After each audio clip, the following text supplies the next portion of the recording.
Del Circle, natagaw lang ko diri sa una na kani ko diri kay nangita ko tinuod na kalipay na wala na ko natagamtaman, tinuod na gugma na wala na ko na feel sa akong ginikanan tungod sa kapobriho na kani ko diri Davao, bisag unsa lang trabaho basta lang makakaon mao na akong Panginoon pag desire sa akong kinabuhi.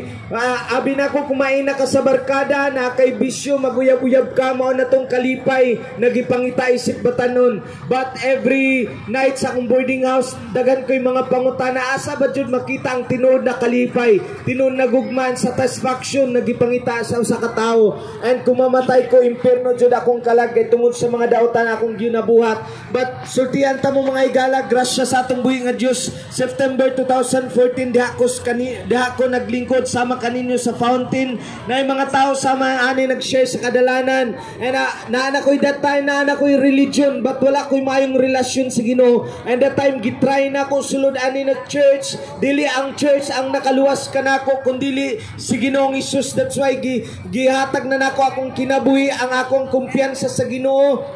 Nangalagad ko, hinahinay, ginatudluan ko, and hinahinay until now. Sultian ta mo na found out na ako kung kita lang di ay ihatag na to atong kinabuhi sa Ginoo. Amen, matagamtaman na to, ma-found out na to na si Jesus Christ lang di ay ang maka-fulfill sa atong gipangita, tinuod na kalipay, satisfaction sa atong kinabuhi. Pabilin ka ang Ginoo na adunay pagabuhaton sa inyong kinabuhi. Glory to God. Maayong hapon kaninyong tanan diri no sa Quezon Park. Gusto siya nako i-share akong life testimony kung unsa kamaayo ang Ginoo sa akong kinabuhi.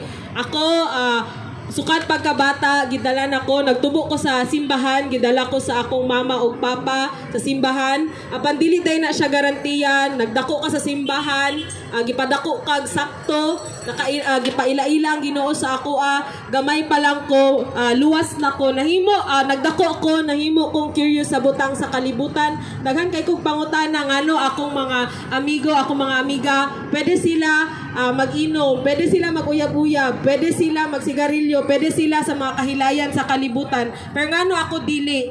And ingnan tika naabot sa akong kinabuhi pagka-college na ako, nahimo kong curious, nahimo kong nahimo kong curious sa butang sa kalibutan. Ako nang gisulayan, nakaamigo ko, nakabarkada ko mga dili maayong influensya sa ako.